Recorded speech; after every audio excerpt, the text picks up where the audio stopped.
सर्व शेतकरी बंधूंना Netafim irrigation India private limited या जगातील एक नंबरच्या ठिबक सिंचन कंपनीकडून अरुण देशमुख यांचा मनपूर्वक नमस्कार।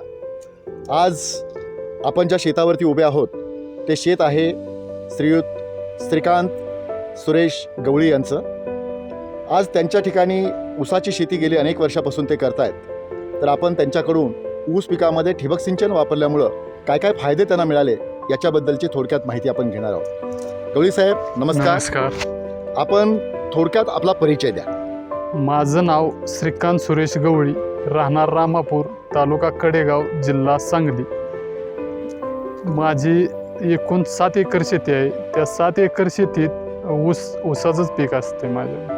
म्हणजे तुमच्या संपूर्ण क्षेत्रामध्ये ऊसच असतो। आता ऊस गेल्या अनेक वर्षापासून आपण घेताय, बरोबर आहे? सुरुवातीला आपण पाटपाण्यावरती ऊस घेतला।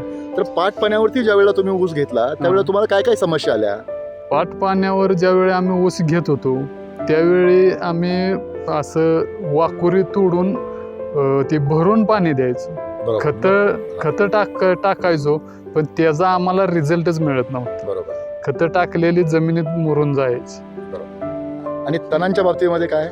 तण भरपूर यायचं, रानात असं कुठं पाय ठेवायला जागा नसायला, एवढे तण यायचे। अगदी बरोबर। तो तणाचा खर्च त्यावेळी लय वाढायचा। मग आता त्याच्यानंतर तुम्ही ठिबक सिंचन करायचं असा निर्णय घेतला। हो। आता ठिबक सिंचन का करावं असं वाटलं तुम्हाला? ठिबक सिंचन करावं असं वाटलं म्हणजे उत्पादनात वाढ होत्या, प्लस खत आपल्याला पाहिजे तेव्हा खत ड्रिपनं द्यायला येते, म्हणून त्यावेळी आम्हाला ते ठिबक करावं असं वाटतं। सुरुवातीला तुम्ही ठिबक आहे ते नेटाफिमचं नाही केलं, साधं केलं। साधं ठिबक केलं, त्याच्यामुळे तुम्हाला काय अडचणी जाणवल्या? साध्या ठिबकला आम्हाला पाणी एकसारखं पडत नव्हतं। अगदी बरोबर। आमची लांबी चुकायची, त्याला कोण कंपनीचा माणूस येत नव्हता का कोण आम्हाला ते डायग्राम काढून द्यायला कोण सुद्धा येत नव्हतं। ते आमच्या मनानंच टाकायचं। 4 लिटरचा ड्रिपर घेणार, त्याला 1.25 फुटावर ड्रिपर असणार, ते आम्ही 200-250 फूट टाकायचो लेटर। आणि जेव्हापासून तुमच्या कंपनीचा इंजिनियर साहेब इथं आलं आणि त्यांनी डायग्राम काढून दिला, त्याप्रमाणे केलं, त्याप्रमाणे पाणी सगळं व्यवस्थित पडायला लागलं एकसारखं। म्हणजे तुम्ही सुरुवातीला साधं ड्रिप वापरत होता, पण तुम्हाला त्याच्यामध्ये पाहिजे तसे अपेक्षित फायदे मिळत नव्हते, म्हणून तुम्ही नेटाफिमचं ठिबक करायचं ठरवलं। आता नेटाफिमचं ठिबक करायचं हे तुमचं निश्चित म्हणजे तुम्हाला कोणाचा संपर्क झाला? असं माझ्या संपर्कात ऊसाच्या ह्याच्यात असल्यामुळं, आपलं टनेज जास्त असल्यामुळं युट्यूबला आपले सगळी माहिती आहे, फेसबुकला आहे, त्याच्यामुळं बाहेरच्या शेतकऱ्यांचा संपर्क झाला मोठ्या।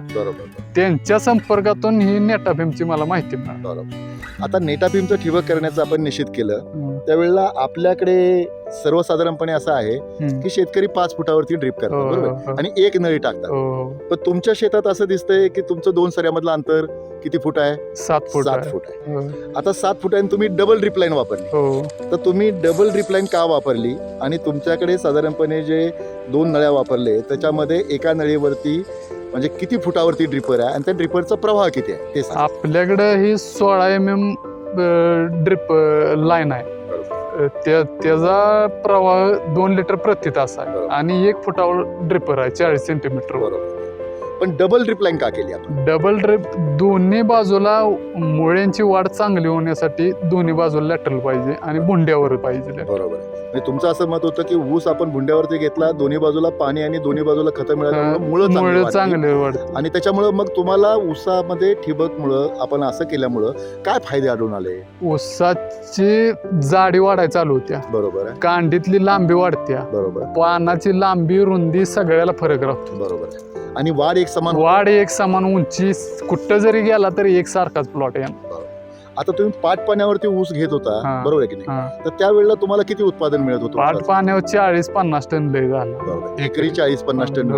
आता तुम्ही ठिबक करायला लागला, बरोबर आहे? आता साधं ठिबक गेलं त्यावेळेला तुमची वाढ झाली असेल उत्पादनात, कितीपर्यंत गेला? त्यावेळी 80 टनापर्यंत। 80 टनापर्यंत। पण आता तुम्ही नेटाफिमचं डबल ड्रिप लाईन वापरताय, तर तुमचं उत्पादन किती येते? आता मी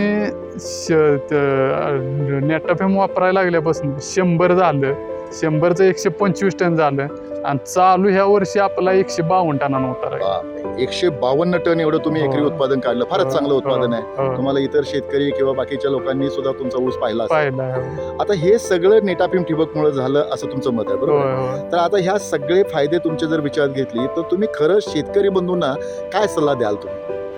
ठिबक जर वापरलं तर नेटाफेम कंपनीचं ISI नसलं वापरायचं तरी नेटाफेमचं साधं ड्रिप वापरा, बरोबर. पण नेटाफेमचंच वापरा. बरोबर आहे. पण तुम्ही डबल ड्रिप लाईन करण्याबद्दल शेतकऱ्यांना सल्ला द्याल का? देणार डबल ड्रिप महत्वाची सरीतलं अंतर शेतकऱ्यांनी वाढवलं पाहिजे. वाढवलं पाहिजे, बरोबर. आता जी काय 4-4.5 फुटा व्हायची की नाही ती सरी कमीत कमी 5 फुटाच्या पुढे गेली पाहिजे आणि डबल लॅटरल वापरली पाहिजे. अगदी बरोबर. म्हणजे सरीतलं अंतर वाढवलं. हा. त्याचा एक फायदा आणखीन दिसतोय हा. की सरीतलं अंतर वाढवल्यामुळे मधली जी मशागत आहे आपल्याला ट्रॅक्टरनं करता येते. सोपे मोठे 4 व्हील ट्रॅक्टरनं करता येते. मग आता ठिबक वापरल्यामुळं तुमचं सगळ्यात महत्वाचा फायदा तुम्ही काय काय फायदे झाले? म्हणजे तुम्हाला मजुरीमध्ये बचत झाली का? सगळ्यात बचत झाली. मजुरी भांगलं यायला लागत नाही. बरोबर.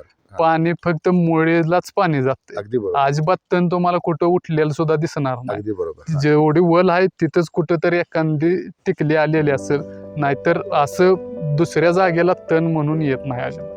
म्हणजे तणांचा प्रादुर्भाव बिलकुल कमी झालेला आहे. पूर्ण कमी झाला.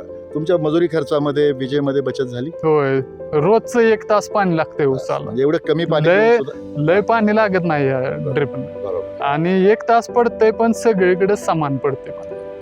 तर गवळी साहेब, तुम्ही हा. खूप चांगली ऊसाची शेती करतात आणि शेतकऱ्यांना अतिशय चांगली माहिती दिली. आणि तुमची जी प्रगती आहे, पाटपाण्याखाली तुम्ही 40-50 टन एकरी उत्पादन होय. काढत होता, आज तुम्ही 100 टनाच्या वर 125, आज 152 टनांनी तुमचा आता ऊस होय, गेला. गेला. आणि तुम्ही खोडवा पीक सुद्धा घेता. खोडवा नेडवा मी जोपर्यंत ऊस फुटतोय तोपर्यंत घेतो. बरोबर आहे. मग आता तुम्हाला त्याच्यामध्ये ठिबकचे फायदे चांगले मिळतात चांगलं आणि खोडवा पिकामध्ये लागण पिकापेक्षा सुद्धा निव्वळ नफ्यामध्ये वाढ होते. जास्त जाते. अगदी बरोबर. आता मी 10 महिन्यात माझं